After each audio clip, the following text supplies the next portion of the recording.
करवा चौथ व्रत कथा। करवा चौथ की कहानी बहुत समय पहले की बात है। एक साहूकार के 7 बेटे और उनकी एक बहन करवा थी। सभी सातों भाई अपनी बहन से बहुत प्यार करते थे, यहाँ तक कि वे पहले उसे खाना खिलाते और बाद में स्वयं खाते थे। एक बार उनकी बहन ससुराल से मायके आई हुई थी। शाम को भाई जब अपना व्यवसाय बंद कर घर आए तो देखा उनकी बहन बहुत व्याकुल थी।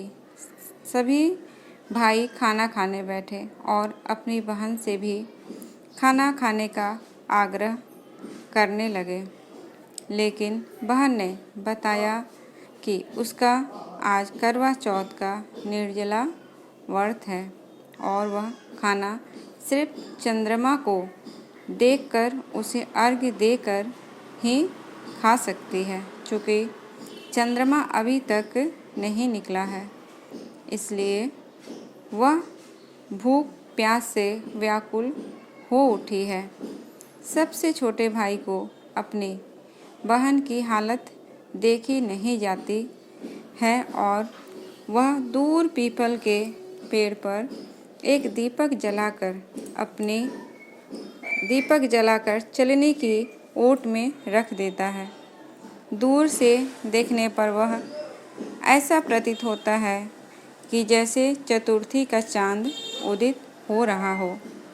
इसके बाद भाई अपनी बहन को बताता है कि चांद निकल आया है, तुम उसे अर्घ्य देने के बाद भोजन कर सकती हो। बहन खुशी के मारे सीढ़ियों पर चढ़कर चांद को देखती है। उसे अर्घ्य देकर खाना खाने बैठ जाती है। वह पहला टुकड़ा मुंह में डालती है तो उसे छींक आ जाती है। दूसरा टुकड़ा डालती है तो उसमें बाल निकल आता है और जैसे ही तीसरा टुकड़ा मुंह में डालने की कोशिश करती है तो उसके पति की मृत्यु का समाचार उसे मिलता है। वह बौखला जाती है।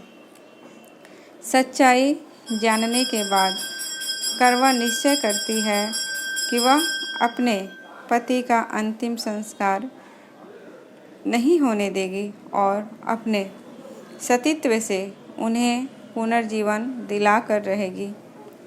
वह पूरे 1 साल तक अपने पति के शव के पास बैठी रहती है, उसकी देखभाल करती है, उसके ऊपर उगने वाले सुईनुमा घास को वह एकत्रित करती जाती है। 1 साल बाद फिर करवा चौथ का दिन आता है।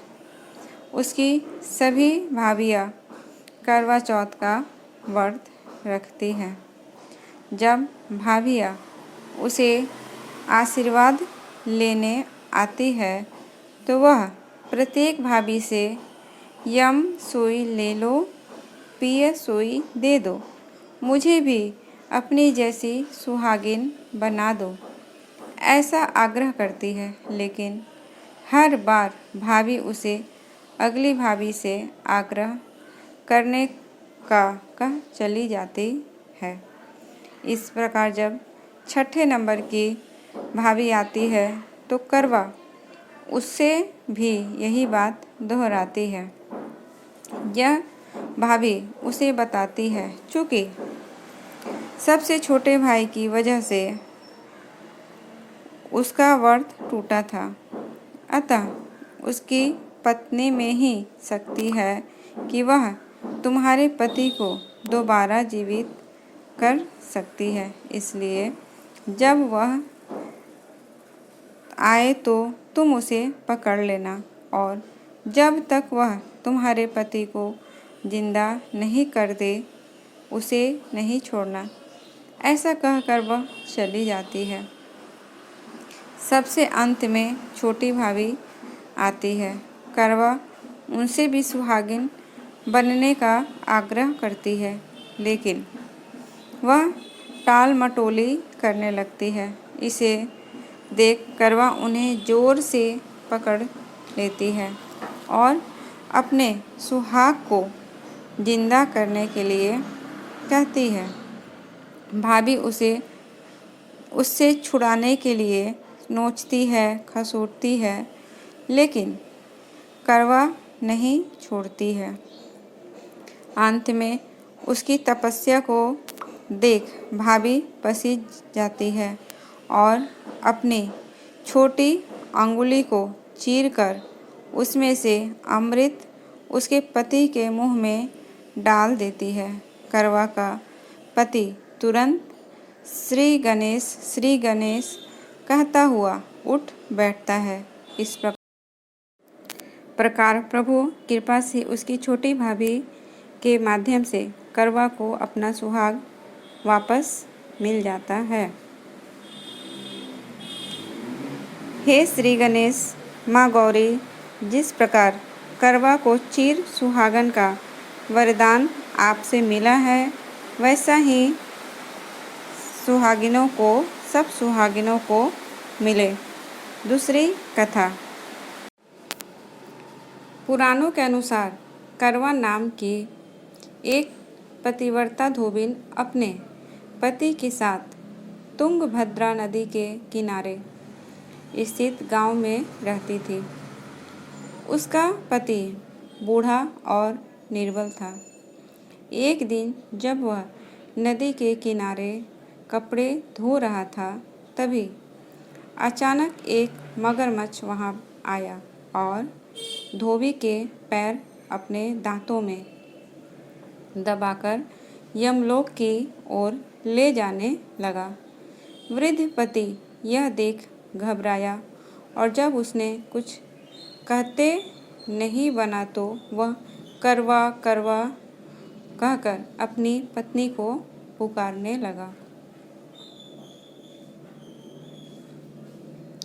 पति की पुकार सुनकर धोबिन करवा वहां पहुंची तो मगरमच्छ उसके पति को यमलोक पहुंचाने ही वाला था। तब करवा ने मगर को कच्चे धागे से बांध दिया और मगरमच्छ को लेकर यमलोक यानी कि यमराज के द्वार पहुँचे।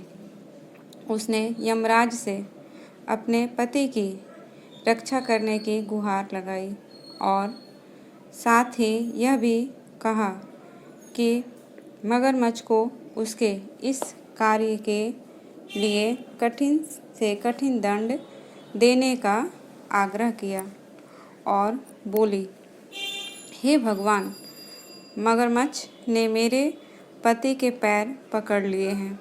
आप मगरमच्छ को इस अपराध के दंड स्वरूप नरक भेज दें।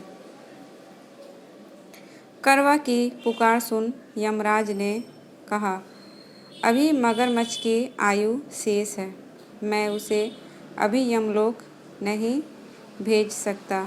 इस पर करवा ने कहा, अगर आपने मेरे पति को बचाने में मेरी सहायता नहीं की तो मैं आपको श्राप दूंगी और नष्ट कर दूंगी।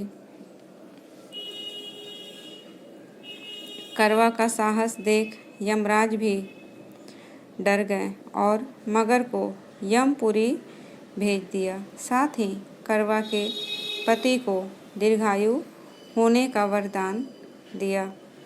तब से कार्तिक कृष्ण की चतुर्थी को करवा चौथ व्रत का प्रचलन में आया, जिसे इस आधुनिक युग में सभी महिलाएं अपने पूरी भक्ति भाव के साथ करती है और भगवान से अपने पति की लंबी आयु की कामना करती है। फ्रेंड्स, अगर आज की ये कहानी आपको अच्छी लगे तो प्लीज़ इस वीडियो को ज़्यादा से ज़्यादा शेयर करें। चैनल पे पहली बार आए हैं तो चैनल को सब्सक्राइब ज़रूर करें। मिलती हूँ एक और अच्छे नए वीडियो के साथ। तब तक के लिए धन्यवाद।